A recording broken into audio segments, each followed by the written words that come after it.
Welcome to Security Token Stories, brought to you by Security Token Academy, the leading educational platform dedicated to covering and facilitating the security token industry. I'm Derek Edward Schloss, Director of Strategy at Security Token Academy. Coming up on today's episode, we have Igor Telyatnikov, CEO and co-founder at AlphaPoint. AlphaPoint is a white label platform for cryptoasset exchanges, brokerages, and the tokenization of assets. AlphaPoint's tools allow teams to quickly and securely launch their own digital asset exchange using AlphaPoint's full-stack exchange technology, and also allows projects to use DLT to create digital assets using AlphaPoint's asset digitization software. In today's episode, Igor and I talk through the two core arms of AlphaPoint's technology stack, its partnership with Elevated Returns and Securitize to tokenize $1 billion in real estate on the Tezos blockchain and trade that real estate on the AlphaPoint-powered ER-X exchange in Thailand. And finally, how Igor views the evolution of the security token space, having worked in a number of various jurisdictions around the world. It's a pretty great episode. I think you'll enjoy this one. Igor, welcome to Security Token Stories. Thanks for having me on, Derek. AlphaPoint is, it's one of those technology firms that's been around for some time in both the exchange and tokenization spaces. I've been following along on the periphery for the last few years. I'm excited to spend some time diving in today and learning more about the technology and the products you create and the customers you're serving and generally how you're thinking about things like security tokens and building exchange infrastructure for the ecosystem. But before we get started, Igor, can you just take a minute to introduce yourself, a little bit about your background and your career before jumping into the space and starting AlphaPoint? Yeah, I would be happy to, Derek. My name is Igor Telyatnikov. I'm the co-founder and CEO at AlphaPoint. Prior to AlphaPoint, I was actually investing and advising in startups and early stage firms in the online media, payments, and in the healthcare space as well. Previous to being more, investor and kind of incubator of startups, I had some successful startups that I was involved in. The most notable was LiftDNA, which my brother Vadim founded and was the CEO of. That was sold to OpenX. It was basically an online ad tech company, helping large publishers auction off their ads. And prior to LiftDNA and kind of entering the startup space, I was at a Fortune 500 company helping large financial institutions, military bases and colleges, universities, kind of both public and private sector businesses secure their facilities. So really with access control, card readers, video surveillance, those types of technologies.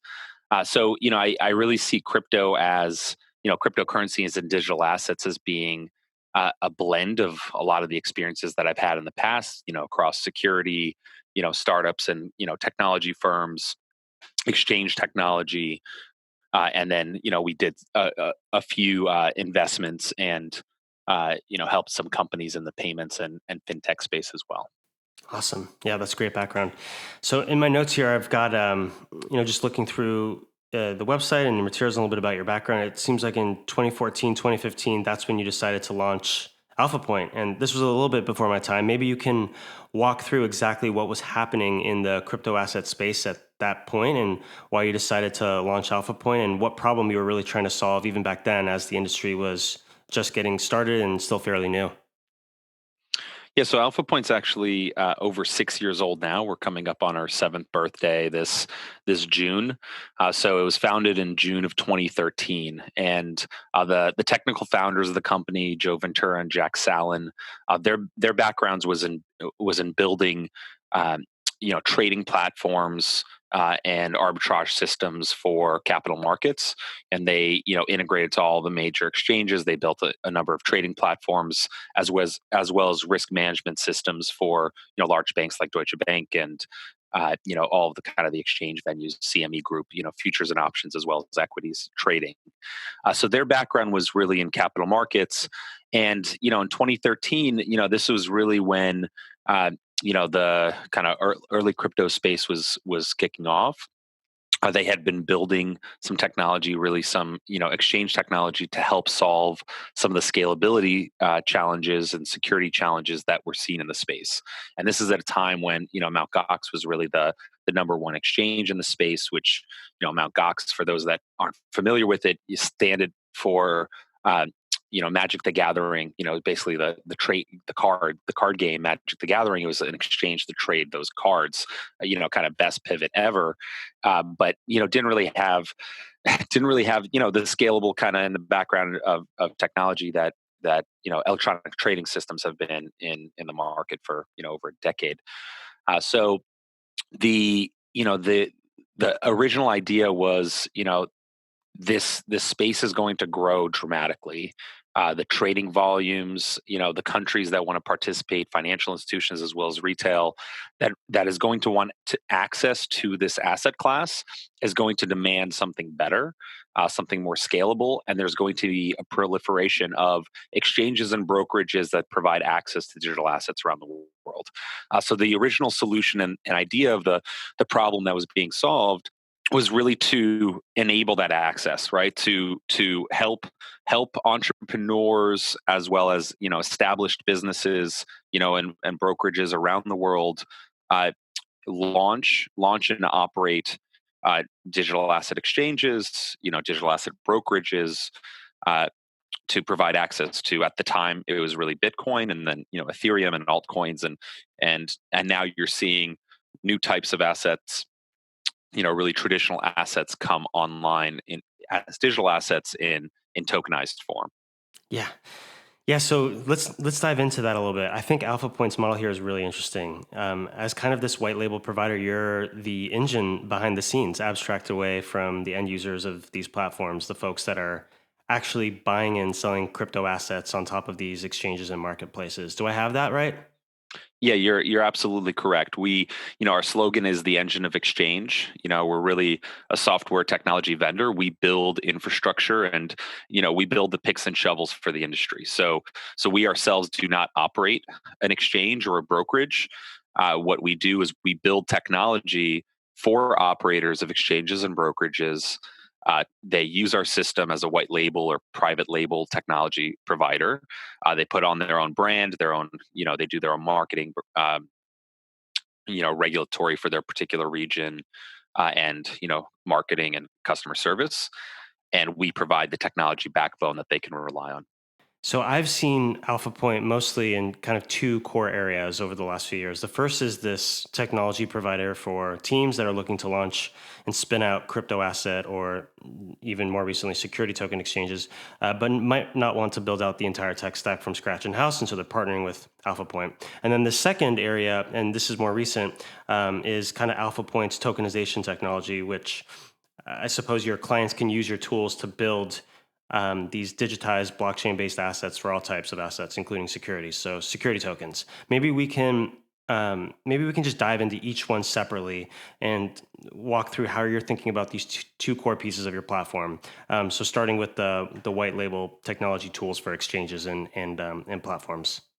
So the first product we really built was the exchange, and bundled with the exchange, we solved a couple problems. First is high performance matching and basically stability to retail user base instead of traditional exchanges are servicing brokers, and then those brokers service end users. So it's a different problem that we had to solve of having being able to support hundreds of thousands or millions of accounts direct to retail by the exchange. But in addition to that, we also had some liquidity tools to enable somebody to launch a market and have liquidity and basically inventory on the shelf for end users to buy on day one, as well as wallets and the custody, enable the customers to custody their customers' digital assets or integrate with third-party custodians. So the exchange product always was really the matching engine, order management system, as well as the tools to hold, accept deposits and withdrawals of digital assets, and then the liquidity, to interconnect with other market participants. So the exchange was really our bread and butter.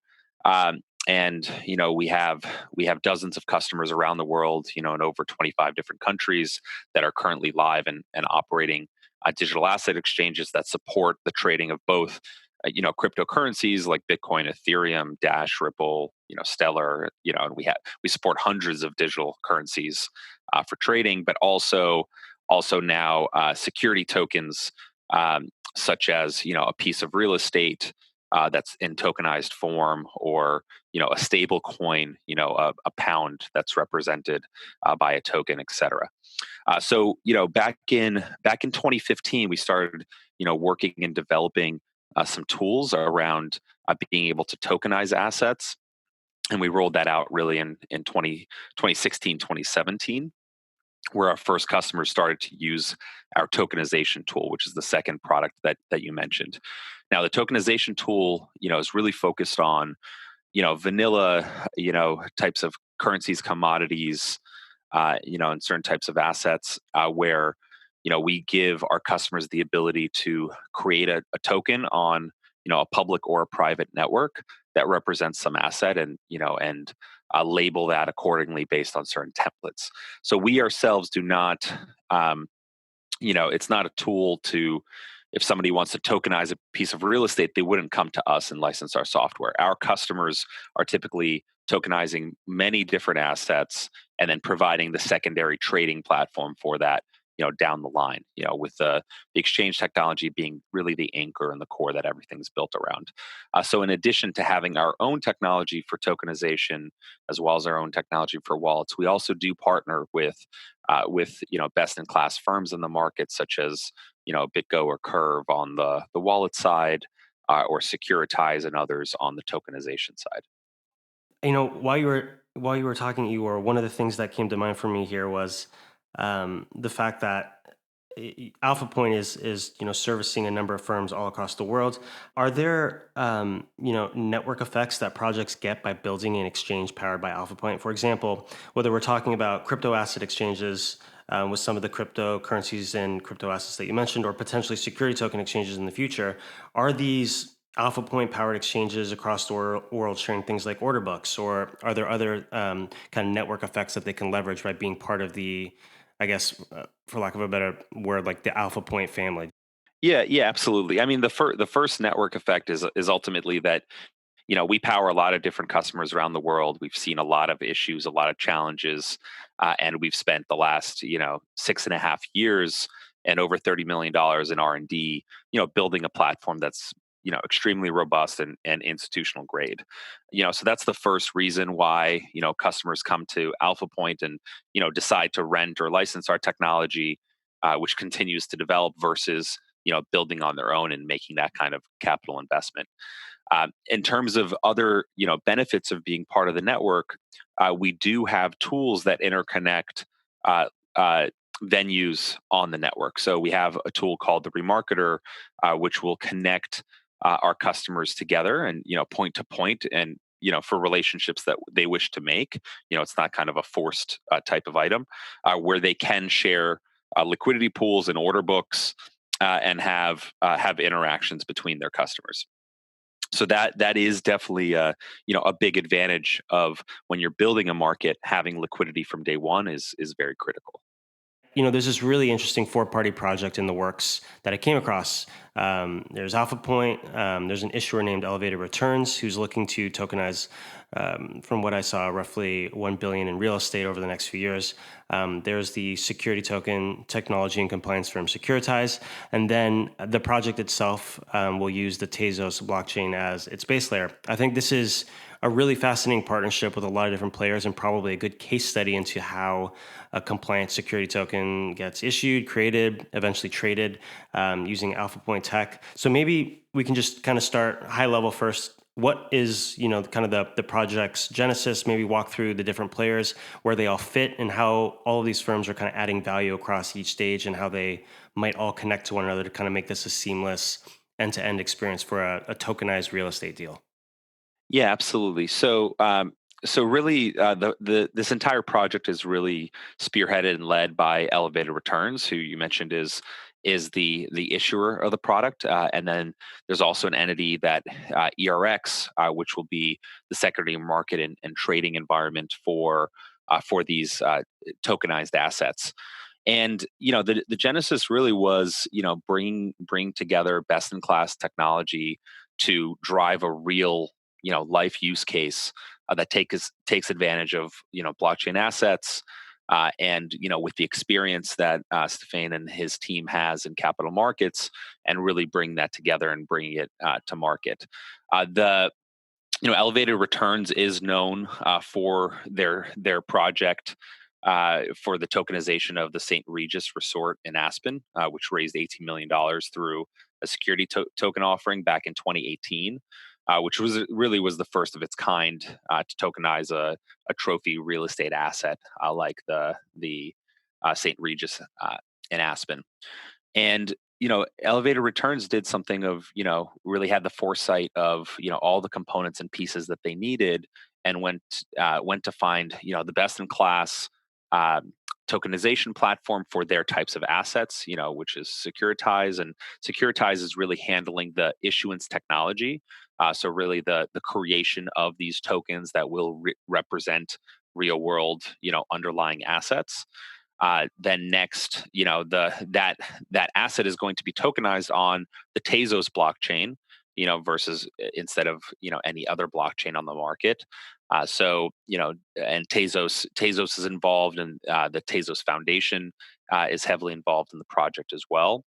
Uh, and then our piece is really the operation, not the operation, but the technology for the operation of the secondary market for ER-X. So once these tokens are created and minted by Securitize on the Tezos blockchain, they can then be sold and traded in a secondary market on ER-X, which is powered by the AlphaPoint exchange technology. Yeah, thanks for walking through all that. Quick question just about the ER-X exchange. I think this is where AlphaPoint is going to be really spending the most time creating value. I guess, how do you think about the challenges for something like this? What are some of the things that you're thinking deeply about to get the ER-X exchange off the ground from your perspective? Yeah, so I mean, from our perspective, we're always working with our customers and kind of the regulators in their particular regions, and Returns is way ahead, in this area, but there's always when something is new, so new as digital assets, there's a lot of questions that come from regulators, and we've been involved in those conversations, with the Thailand SEC and others all around the world, other regulators around the world that are now approving similar projects. So that's always a hurdle, but ultimately on our end, we have technology that supports these assets. We did do some new custom integrations with the Tezos blockchain, um, and some of the particulars of the technology that Securitize has built on top of that. So that's really where some of the unique custom components have been built out, and I think we're doing something unique and new that others haven't yet done. But the core platform for the exchange, that is ready to go as soon as all the regulatory licenses and approvals are provided. That's great. And I'm assuming AlphaPoint is fairly chain agnostic when it comes to integrating with your exchange tools with kind of base layers. There are a number of base layer chains being explored for security tokens. I'm curious to hear from your perspective why Tezos seems to be an interesting fit for something like a tokenized real estate project. Understanding that this was really most likely issuer driven, right? But maybe you can talk a little bit about some of the custom integrations that you were just touching on, and why you think some of the features of Tezos make this an interesting choice. Yeah, so I think Securitize would be, or Elevated Returns would be, in the best position to comment on, which unique properties and characteristics, drove them to Tezos and the subtoken. I think Tezos has been, an exciting project, from the beginning. They raised over $100 million. I think it was the largest raise at the time when they raised it, for their token sale. So they've been doing a lot of work and a lot of development to make their base layer level one blockchain extremely attractive and have the characteristics and capabilities to support this type of really security tokens. And Tezos came out with a security token standard. I believe it's FA 1.2.1, which AlphaPoint integrated late last year. And then Securitize is putting their own kind of secret sauce on top of that. So, there are unique characteristics that really are required for securities tokens to, make sure that you comply with the regulatory, region and whether that's transfer restrictions or whitelisting of addresses and those types of components. And those are things that Tezos has the foresight and is thinking about. And I think all of that's coming together with this project. You have another asset tokenization project that you're part of that was approved by the Philippine CEZA. I think that project, you're working with an issuer who is a developer and a producer of agarwood, which I did some Googling, is apparently, and I had no idea, this type of dark wood that's also one of the most expensive raw materials in the world and is used for things like incense and perfume and a ton of other stuff. So I'm curious to hear a little bit about that project and how AlphaPoint is playing a role and also working with regulators in the CEZA to get this offering launched. Yeah, absolutely. So, yeah, the project, for the Agarwood, tokenization is really led by First Bullion, which is what our customer. So First Bullion, uh, which is based in the region. They are doing multiple raises for multiple different projects, as security tokens. And First Bullion is who received the CESA approval in the Philippines, really the first license of its kind to tokenize these types of assets and then trade them on their secondary exchange. So in this case, they're actually using our full suite of technology and solutions. Everything from the token issuance, the wallets, the exchange and liquidity and all the way through.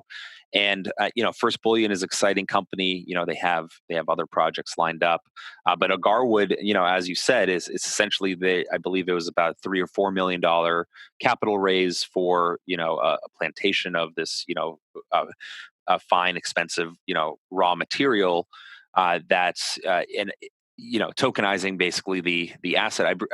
I'm not clear if it's an LC that owns the asset or kind of an equity stake in the plantation itself, but essentially a capital raise for that entity to provide investors globally with exposure to the asset class.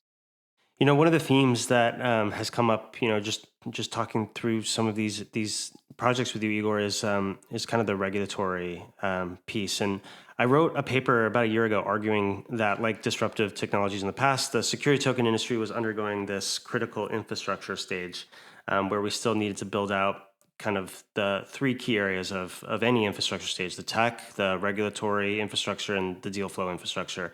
And so I think AlphaPoint has this unique perspective operating across so many different countries and jurisdictions. And I suppose seeing security tokens come to bear across the world instead of just the US, which is where many of my guests in the past are really speaking to. So I'm curious how you kind of see these three categories developing out: the technical infrastructure, regulations, and deal flow.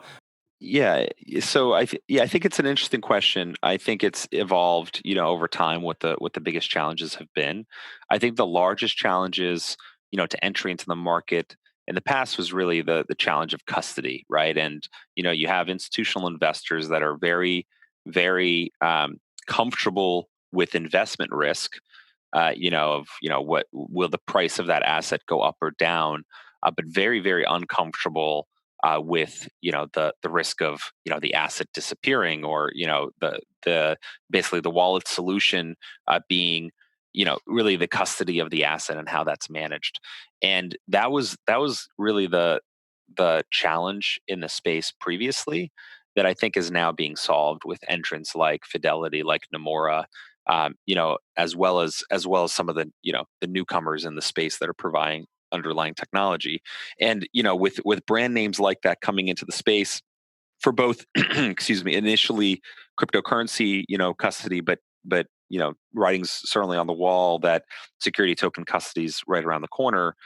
That that is providing confidence in institutional investors that are interested in getting the space, and it's also providing comfort to a large extent to regulators that regulate the market and expect the same types of um, capital markets infrastructure and role separation in the digital asset space as is seen and mandated in the traditional space, because ultimately if it's a security, it's going to be regulated by security, and it doesn't really matter. I think one of the challenges right now is that because you have this regulatory framework in place that does not yet recognize and enable some of the benefits of blockchain, what you're seeing is projects are doing effectively a double notation, of a transfer of an asset, et cetera, where they have essentially a traditional database, with clearing partners and custody partners that are kind of relying on that, and then they have a blockchain system kind of layered on top that's replicating all the same activity. So until we have that piece resolved, until regulators come in with new frameworks that allow the elimination of kind of that backup database or the primary database and can rely on the blockchain, you're going to see things move a little bit slower. And that's why I think we've seen the security token market um, not blow up as fast as many had thought, because regulations are there for a reason, for consumer and investor protection.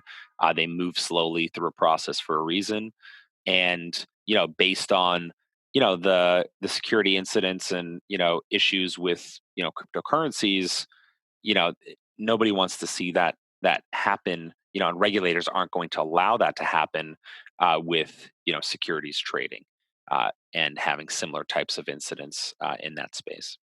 Yeah, that's great insight.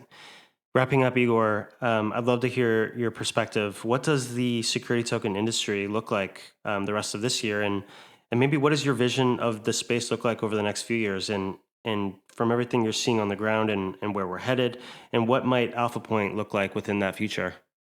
I think in this year, I think we're finally seeing the first regulated you know uh, issuers as well as trading venues come into the space and in the market, right? And right now, there's really very few markets that are operational, that are properly regulated and allowing access to this asset class and instrument. And I think with elevator returns and first bullion and other leaders kind of driving the charge, we're going to see that change this year, and we're going to see activity pick up, as well as new entrants coming into the space. I think we'll also see some, existing established cryptocurrency exchanges actually, apply for and obtain the appropriate licensing in their jurisdictions to operate as both cryptocurrency exchanges as well as security token exchanges. So that's something I think we'll see in the short term, in the next 12 to 18 months. Longer term, I think ultimately, and the industry believes, and kind of every survey the World Economic Forum gives, the results are pretty unanimous that uh, blockchain is the future of capital markets. Assets will be on blockchains, and take advantage of the efficiencies that they provide. So I think it's going to take longer. I think there were, it was projected back, I think 3 or 4 years ago, by the World Economic Forum, survey of the world CEOs and financial institutions, that 10% of all global assets would be on blockchain by the year 2021.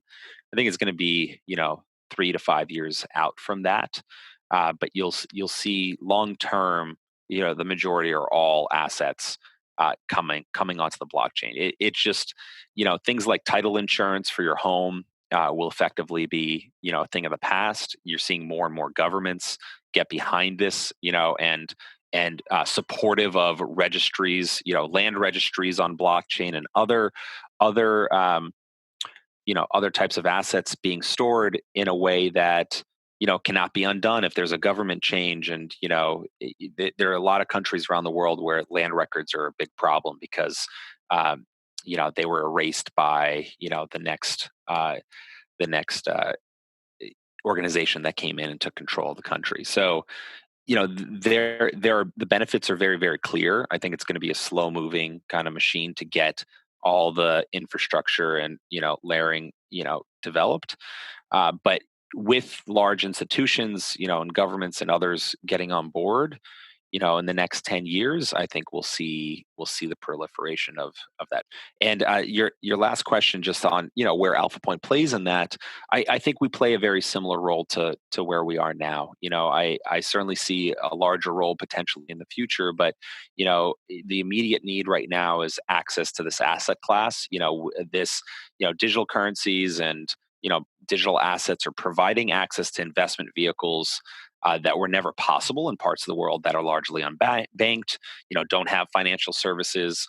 And it's really changing, people's lives for the better in ways that are difficult to understand, sitting in the US where you can go on, TD Ameritrade and buy any asset that you want.